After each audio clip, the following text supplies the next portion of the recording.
Bismillahirrahmanirrahim. Assalamualaikum warahmatullahi wabarakatuh. Halo Baraya Handayani, ketemu lagi dengan Bapak Setria Sumarsono. Hari ini kita akan belajar berkaitan dengan materi pendapatan nasional. Ya, anak-anak, salam bertemu kembali dengan Bapak. Ya, Setria Sumarsono. Seperti yang telah Bapak tadi sampaikan, bahwasanya hari ini kita akan mempelajari materi pertama di kelas 11, yaitu berkaitan dengan materi pendapatan nasional. Mudah-mudahan apa yang nanti Bapak sampaikan kepada kalian bisa diterima, bisa dipahami, dan bisa diaplikasikan. Nah, ini ya gambaran ekonomi kelas 11 program ilmu sosial. Ini kompetensi dasarnya, yaitu kompetensi dasar 3.1, mendeskripsikan konsep dan metode perhitungan pendapatan nasional. Yang 4.1-nya menyajikan hasil perhitungan pendapatan nasional. Jadi kompetensinya 3.1 dan 4.1. 3.1-nya itu berkaitan dengan pemahaman, pengetahuan. Untuk kompetensi dasar 4.1-nya yaitu berkaitan dengan keterampilan. Sedangkan untuk materi pembelajaran ini dibagi atau ada 6 materi pembelajaran yang akan kita pelajari.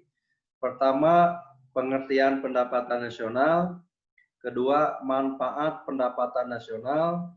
Ketiga, komponen-komponen garis miring konsep pendapatan nasional. Keempat, metode perhitungan pendapatan nasional. Kelima, pendapatan per kapita. Dan yang terakhir, yaitu distribusi pendapatan nasional. Nah, ini tujuan pembelajaran.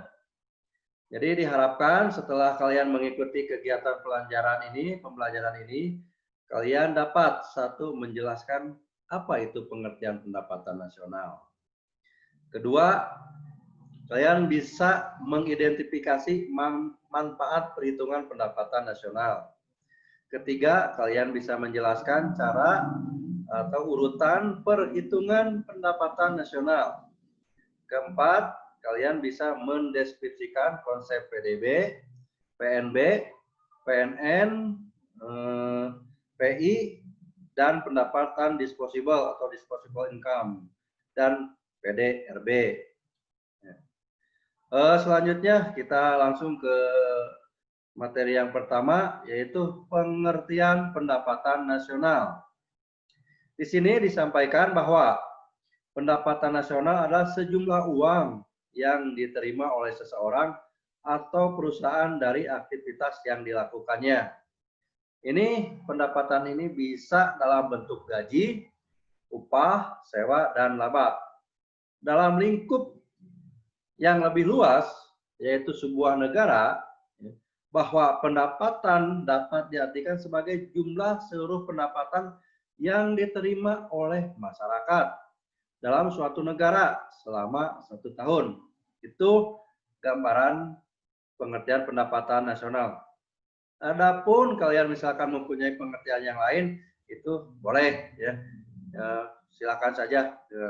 Kalian bisa cari sumber berkaitan dengan pendapatan atau pengertian pendapatan nasional.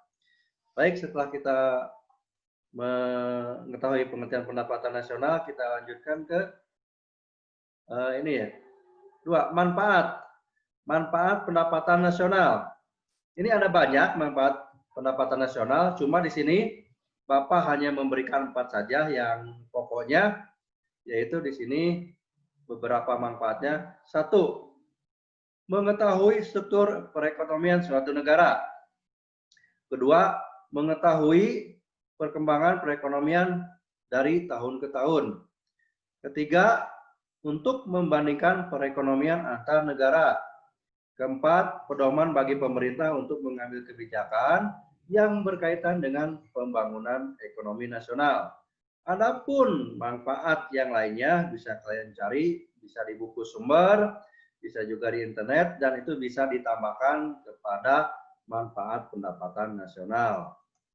Selanjutnya, setelah manfaat, nah ini yang ketiga. Kita yang ketiga berbicara komponen-komponen garis miring konsep pendapatan nasional.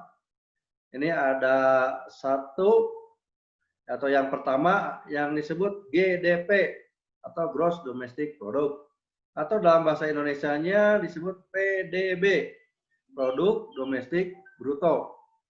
Nah, dilihat dari pengertiannya, GDP adalah jumlah seluruh produk berupa barang dan jasa yang dihasilkan oleh warga di suatu negara, baik warga negara itu sendiri maupun warga negara asing dalam kurun waktu 1 tahun. Nah, di konsep GDP ini menekankan penghasilan suatu negara dilihat dari sisi kewilayahan. Artinya, di negara tersebut tidak hanya warga negaranya saja yang bekerja, tetapi ada juga atau terdapat juga warga negara asing yang ikut bekerja dan menghasilkan produk bagi negara yang dia tinggali, yang dia tinggal. Contohnya misalkan di kita di Indonesia banyak warga negara asing yang bekerja, misalkan orang Jepang, orang Taiwan, malah sekarang orang Cina banyak bekerja di Indonesia, ataupun sebaliknya, ya, orang Indonesia yang bekerja di luar negeri, bisa di Jepang juga, bisa di Malaysia, atau misalkan di Brunei Darussalam. Nah, itu orang Indonesia yang ada di luar negeri itu masuk ke perhitungan GDP. Yaitu, ya, mudah-mudahan bisa kalian pahami untuk komponen yang pertama, yaitu GDP. Baik, selanjutnya. Yang kedua adalah GNP. Tadi mah GDP, sekarang mah GNP atau Gross National Product, atau disebut dalam bahasa Indonesia PNB, Produk Domestik Bruto. Nah, ini diartikan GNP adalah sejumlah barang atau seluruh produk berupa barang dan jasa yang dihasilkan oleh warga negara dalam waktu 1 tahun. Konsep GNP ini menekankan pada sisi kewarganegaraan. Nah, beda dengan GDP. Kalau GDP mah tadi menekankan kepada kewilayahan. Nah, kalau kewarganegaraan, kalau GNP itu menekankan kepada kewarganegaraan. Artinya, perhitungan GNP hanya melibatkan seluruh warga negaranya, baik yang tinggal di dalam negeri maupun di luar negeri. Misal, begini, orang Indonesia yang bekerja di luar Indonesia atau menjadi TKI, menjadi TKW, bekerja di Arab Saudi, tadi Bapak sampaikan di Jepang, di Malaysia, ataupun misalkan di Brunei Darussalam, ya, itu dihitung ke dalam perhitungan GNP. Ya. Nah, sehingga GNP ini bisa dirumuskan secara matematis. Ya, di sini ada rumusnya. GNP sama dengan GDP dikurangi pendapatan neto dari luar negeri. Apa itu pendapatan neto dari luar negeri? Nah, ini pendapatan, ya, pendapatan neto dari luar negeri itu adalah pendapatan warga negara asing di dalam negeri, ya, misalkan orang Korea kerja di Indonesia, orang Cina kerja di Indonesia, dikurangi pendapatan warga negara Indonesia yang bekerja di luar negeri. Jadi ditukar, orang Indonesia kerja di luar negeri, orang luar negeri kerja di kita. Ya, ini nanti dalam aplikasinya, dalam perhitungan bisa kalian lebih pahami, ya. Yang kedua ini udah selesai, yaitu berkaitan dengan GNP, ya. Baik, kita akan teruskan kepada nomor 3. Ini sebelum ke nomor 3 ini ada contoh soal. Nah, ini Bapak sampaikan, ini ada contoh soal. Misalkan negara A memiliki nilai GDP sebesar 1.600 miliar rupiah, ya, dalam miliar ini. Nah, di sini Sampaikan juga pendapatan warga negara A di luar negeri sebesar 80 miliar rupiah. Ya. Pendapatan warga negara asing di negara A sebesar 140 miliar rupiah. Yang ditanya, berapa nilai GNP negara tersebut? Nah, ini kalian bisa lihat dalam penyelesaian. Ya. Kita langsung menghitung dari GNP, ya, Gross National Product. Tadi dirumuskan bahwa GNP itu, ya, GDP dikurangi pendapatan neto dari luar negeri. Nah, di situ dalam soal ada pendapatan warga negara A, ya, yang ada di luar negeri dan pendapatan warga negara asing yang bekerja di negara A. Sehingga penyelesaiannya GNP sama dengan GDP dikurangi. Nah, pendapatan neto dari luar negeri itu tadi Bapak sampaikan, yaitu pendapatan WNA di luar negeri dikurangi pendapatan WNI di luar negeri. Sehingga GNP sama dengan 1.600 miliar rupiah dikurangi dalam kurung 140 ini adalah pendapatan warga negara asing di dalam negeri. Ya. Dikurangi 80 miliar. 80 miliar ini adalah pendapatan warga negara misalkan Indonesia, ya, di luar negeri.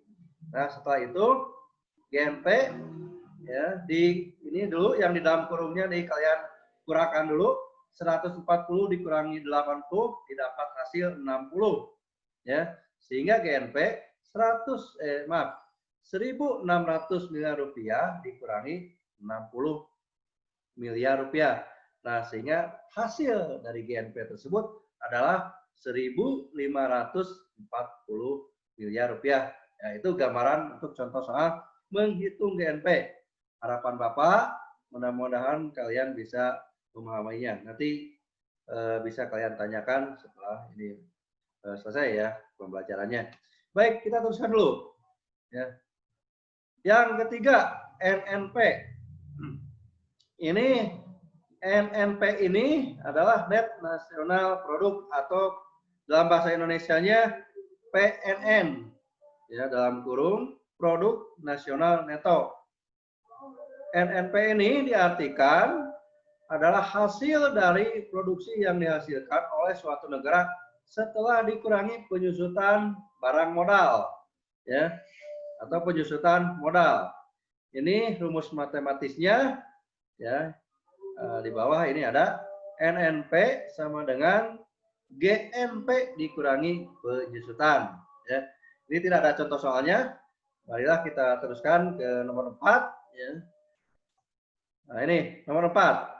Ya, kalian bisa lihat nomor 4 ini yaitu disebutnya NNI atau Net National Income. Nah, ini NNI ini diartikan, ya, NNP setelah dikurangi dengan pajak tidak langsung. Nah, di sini ada ya. Kalian bisa lihat bahwa NNI itu sama dengan NNP dikurangi pajak tidak langsung. Nah, di sini ada pertanyaan. Mungkin kalian bisa mencari nanti apa yang dimaksud dengan pajak tidak langsung. Ya. Kalian bisa cari apa itu pajak tidak langsung. Contohnya juga kalian bisa cari, ya. Ini jadi tugas ya yang nanti akan kalian tambahkan, Bapak tambahkan kepada kalian. Jadi kalian coba dicari apa itu pajak tidak langsung dan contohnya. Itu untuk nomor 4 ya, yang berkaitan dengan NI, ya. Ya, sebelum Bapak lanjutkan, saya ulangi dulu. Yang tadi ada GDP, ada GNP, ada NNP, ada RNI. Nah, selanjutnya yang kelima, kita lihat yang kelima. Kelima adalah PI, personal income. Nah, ini diartikan adalah pendapatan yang secara formal atau resmi diterima oleh masyarakat. Nah, ini komponennya banyak. Ya, komponennya banyak, bahwa PI ini dirumuskan NNI dikurangi, ini ada dalam kurung dana sosial, ditambah pajak perusahaan, ditambah laba ditahan, ditambah iuran asuransi, ya itu dalam kurung semua, ya komponennya dalam kurung, Ditambah juga transfer payment, ya, ditambah atau dana transfer. Nah ini, jadi NNI, maaf, PI itu NNI dikurangi dana sosial, ditambah pajak perusahaan. Nah, di sini juga ada yang menyatakan bisa ditulis pajak perusahaan atau juga ada yang menulisnya itu pajak perseorangan, ya. Tergantung nanti kalau kita menghitung tergantung soalnya, tapi tidak dipermasalahkan antara pajak perusahaan atau dengan pajak perseorangan. Nah, di sini juga ada yang harus kalian cari, yaitu apa itu dana sosial, pajak perusahaan, atau pajak perseorangan, laba ditahan, iuran asuransi, dan dana transfer. Nah, ini bisa kalian cari sehingga Bapak menyampaikan kepada kalian pada saat ini. Ini coba kalian nanti sehingga ini jadi tambahan ilmu untuk kalian, ya. Apa itu dana sosial, pajak perusahaan, laba ditahan, iuran asuransi, dan transfer payment. Baik, itu nomor 5. Kita lanjut sekarang ke nomor terakhir. Nah, ini terakhir nomor 6 dari komponen pendapatan nasional. DI atau disposable income.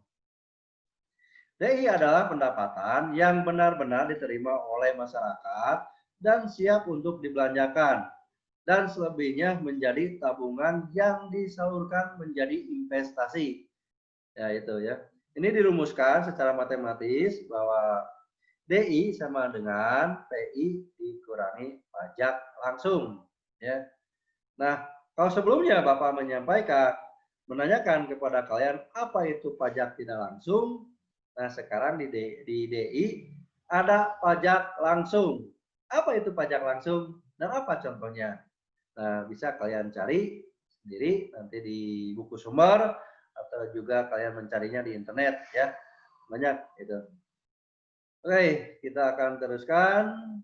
Ini ada kesimpulan. Nah, ini kesimpulan ini. Jadi bisa disimpulkan dari konsep pendapatan nasional ini, ya, bahwa ini harus diurutkan, ya. Ini kan kita menghitung, nanti kita menghitung pendapatan nasional.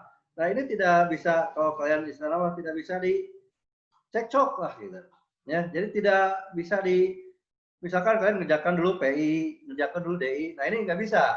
Jadi kesimpulannya itu bahwa perhitungan pendapatan nasional dengan komponen ini, komponennya harus diurutkan, ya, mulai dari GNP, NNP, NNI, PI, dan DI. Nah, ini saling berkaitan dan Bapak sampaikan kembali bahwa ini harus diurutkan, ya.